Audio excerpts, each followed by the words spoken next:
Rakan-rakan media yang dihormati, yang akan mengendalikan perjalanan sidang media, saya perkenalkan Saudara Muhammad Sabu, Presiden Amanah, Saudara Anthony Loh, Setiausaha Pengelola DAP, Saudara Adeli, Pengerusi Pakatan Harapan Melaka, dan saya Saifuddin Nasution, Ketua Setiausaha Pakatan Harapan, Setiausaha Agung Keadilan.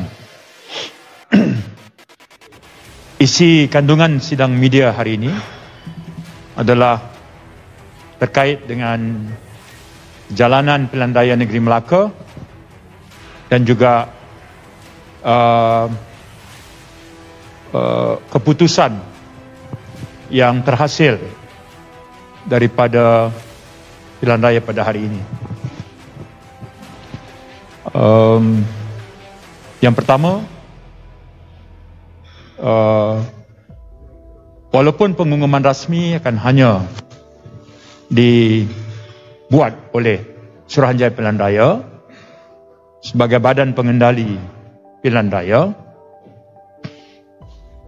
namun berdasarkan kepada keputusan tidak rasmi yang diperolehi daripada keputusan setiap 28 Dewan Negeri yang dikumpulkan oleh Bilik Gerakan Utama Pakatan Harapan,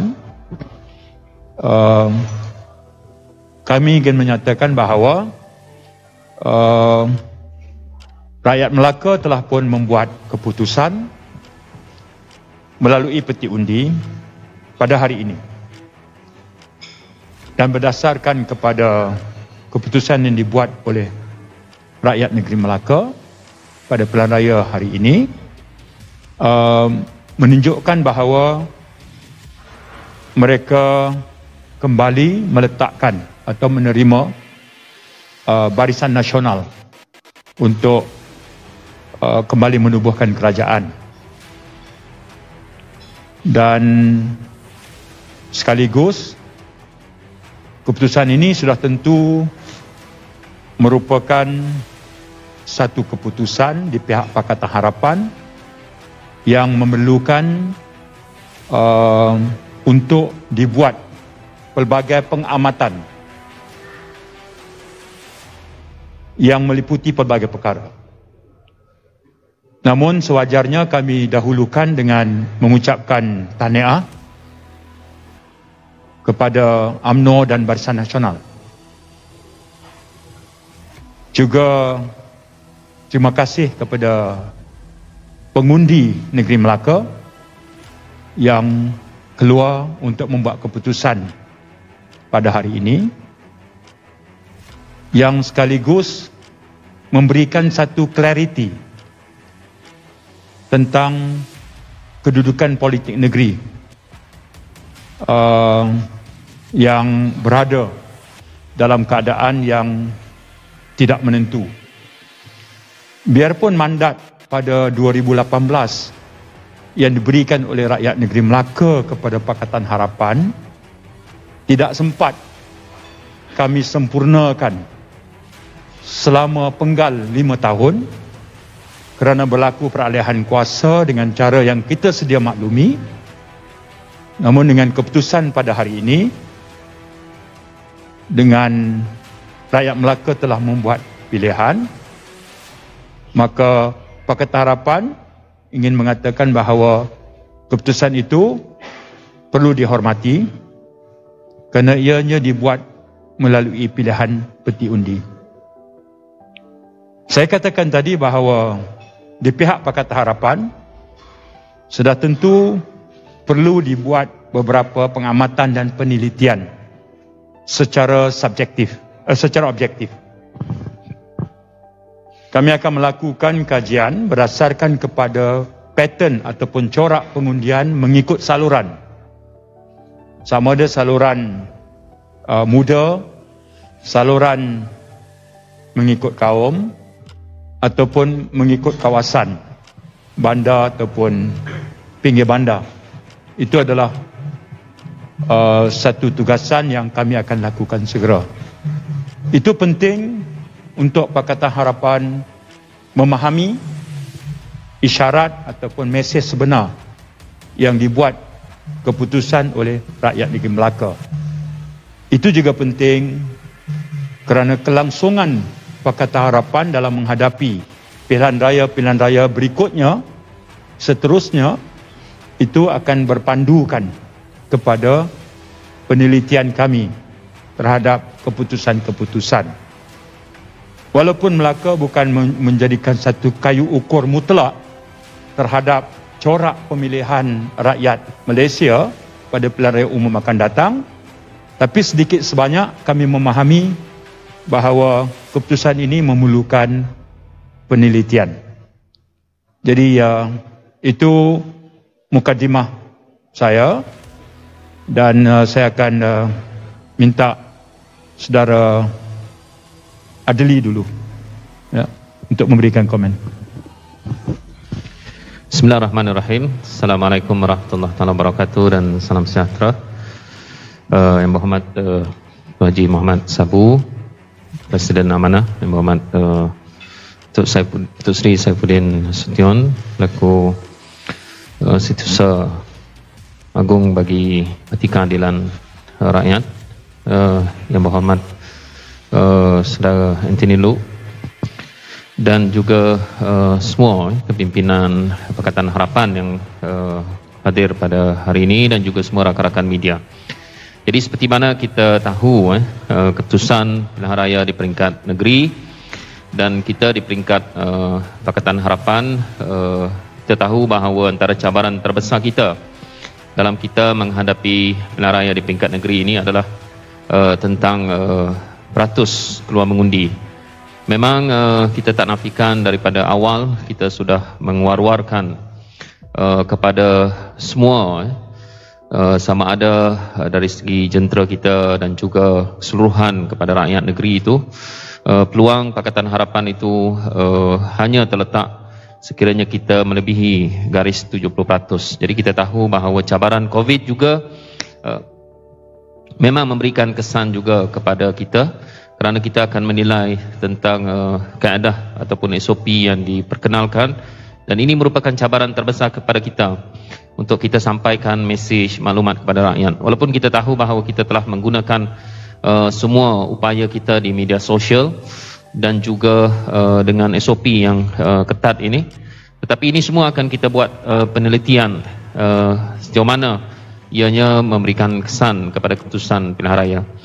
Dan kita juga tidak nafikan bahawa secara dasarnya kita tahu bahawa bila kita berdepan dengan pilihan raya, maka kita akan berdepan juga dengan keputusan itu, dan kita akan membuat segala penelitian dan berdasarkan atas apa yang telah kita lakukan untuk memastikan bahawa kita boleh melihat perkara-perkara itu dan kita perbaiki dari masa ke semasa.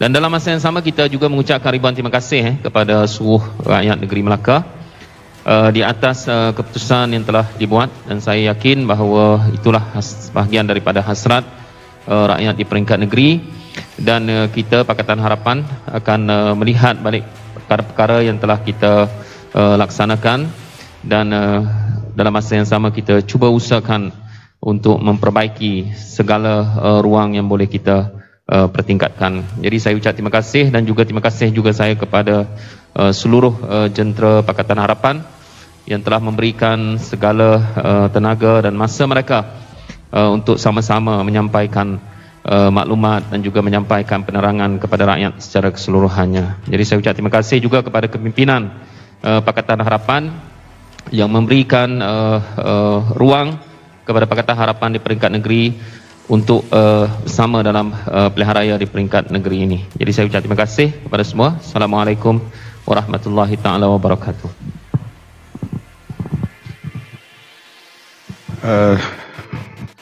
Seluruh pimpinan Yang Berhormat Saifuddin, Yang Berhormat Adli, dan juga Anthony Loh, kami walaupun keputusan belum muktamad, kita nampak Barisan Nasional mendahului undi terutama di luar bandar. semua kawasan luar bandar BM mendahului jauh ke hadapan. Kami menyedari bahawa alat-alat moden pandang dengar ini menguasai bandar. Oleh itu kita dalam pilihan raya yang pertama kali diadakan sudut penerangan kepada rakyat tak dapat disampaikan secara umum, maka ini keputusan yang kita perolehi dan kita menerima keputusan ini dan bagaimana kita nak mencari jalan supaya pengundi-pengundi di luar bandar dapat akses maklumat yang betul dan tepat pada masa yang akan datang. Kalau kita lihat keputusan pada hari ini, semua kawasan luar bandar Barisan Nasional mendahului jauh ke hadapan. Oleh itu, seperti kata sahabat yang lain tadi, iaitu kita akan meneliti dan melihat bagaimana keadaan ini dan sistem penerangan bagaimana nak dilakukan terutama di kawasan luar bandar yang kita tahu pembangkang selalunya dia di atas kekuatan penerangannya yang mampu mengajak dan mengubah fikiran orang ramai. Ini yang kita lihat sekarang ni. Walau bagaimanapun kita akan buat kaji selidik dan kita ucap tahniah kepada mereka yang mencapai kemenangan pada hari ini walaupun keputusan muktamad belum lagi diumumkan. Terima kasih. Terima kasih. Pertamanya sudah tentu kita berasa duka cita kerana Pakatan Harapan tidak mendapat mandat daripada rakyat Melaka untuk menubuhkan kerajaan negeri.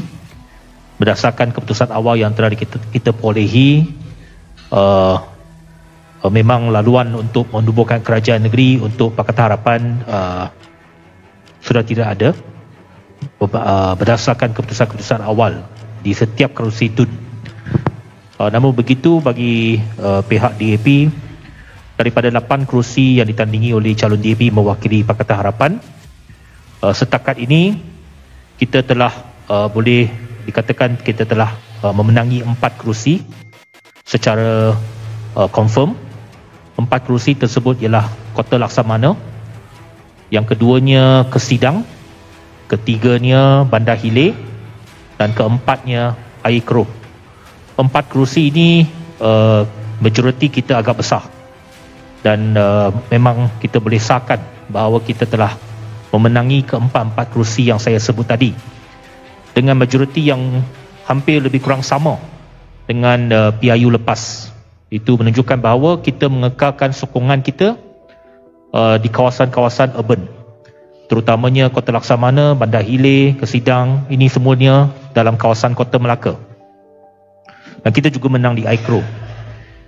Ada 4 kerusi marginal yang memang kita tahu sukar untuk kita.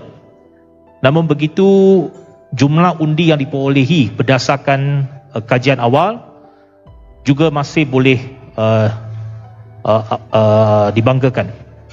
Kita concede kita telah kalah di kerusi Gadik dan Bemban, tetapi di kerusi Gadik kita hanya kalah dalam beberapa ratus undi. Di Bemban kita memang tak dapat mempertahankan kerusi Bemban.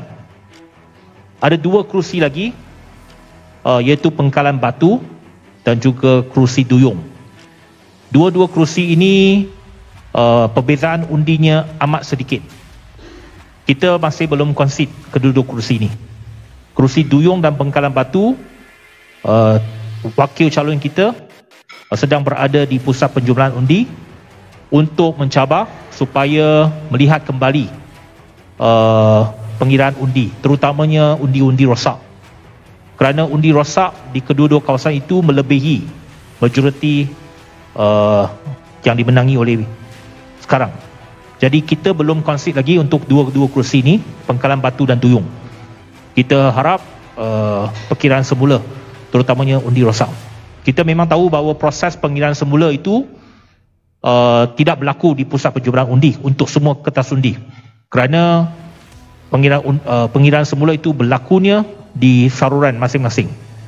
Tetapi dalam keadaan sekarang ini, undi perbezaan kita dengan calon Barisan Nasional amat dekat, terutamanya di Penggalan Batu, amat dekat sekali. Jadi kita sedang meminta SPR untuk lihat kembali undi-undi rosak supaya dilihat semula, dan kita harap satu keputusan yang lebih jelas dapat kita lihat dalam 1-2 jam lagi. Jadi untuk 2 kerusi ini kita belum konsep lagi. Tetapi secara keseluruhannya, saya nak mengatakan bahawa daripada analisa awal kita, di kerusi-kerusi tradisi DAP kita mengekalkan sokongan untuk Pakatan Harapan. Cuma di kerusi-kerusi marginal yang kita kalah disebabkan peratusan keluar mengundi yang menurun lebih daripada 20%. Itu sudah tentunya merupakan salah satu faktor penyumbang mengapa kita tidak dapat mempertahankan kerusi-kerusi marginal yang kita menang pada PIU yang lalu. Ini satu perkara yang perlu kita bagi perhatian di peringkat DAP dan juga Pakatan Harapan. Ini merupakan satu perkara yang mesti kita bagi perhatian supaya bagaimana kita meyakinkan semula pengundi-pengundi yang keluar beramai-ramai pada PIU lepas, supaya mereka boleh sekali lagi keluar untuk mengundi pada PIU yang akan datang. Ini merupakan satu cabaran yang besar. Kita lihat kali ini peratusan mengundi itu jatuh mendadak berbanding dengan PIU 2018, dan itu merupakan salah satu faktor yang menyebabkan banyak kerusi yang kita menang tahun 2018 tidak dapat dipertahankan. Dan ini antara isu yang mesti kita bagi fokus supaya kita dapat memberikan harapan dan semangat semula kepada pengundi-pengundi atas pagar ini. Dan ini membuktikan bahawa faktor undi mereka itu amat penting untuk memastikan sama ada kerusi itu dapat menang atau tidak buat Pakatan Harapan. Jadi saya berharap pimpinan PH kita akan kaji sebaik-baiknya dan mencari jalan dan usaha untuk kita mengatasi cabaran ini. Apa sekalipun, saya bagi pihak DAP ingin mengucapkan terima kasih kepada pengundi-pengundi yang telah menyokong Pakatan Harapan, terutamanya kerusi-kerusi yang kita menang. Dan kita juga nak mengucapkan terima kasih kepada semua jentera pilihan raya yang telah membantu calon-calon kita di setiap kerusi. Walaupun malam ini bukan satu malam yang baik untuk kita, tetapi perjuangan kita mesti teruskan. Walaupun kita tidak mendapat mandat, tetapi kita mesti teruskan usaha. Dan ini merupakan satu semangat demokrasi yang mesti kita pertahankan dan mesti kita angkat. Dan saya berharap para petugas dan juga ahli-ahli Pakatan Harapan terus bersemangat untuk meneruskan perjuangan kita. Terima kasih. Baik, rakan-rakan media, jika ada soalan nak ditujukan, silakan nyatakan nama dan dari akhbar atau media mana.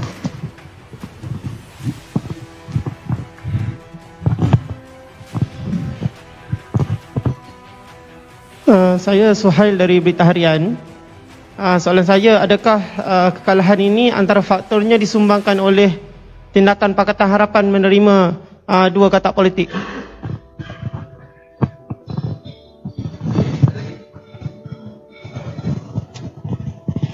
Apakah prestasi Pakatan Harapan ini ada kaitan dengan keputusan menerima saudara Idris atau saudara Azman? Saya katakan tadi, kami akan membuat penelitian dan pengamatan berasaskan kepada keputusan mengikut saluran dan kawasan tertentu.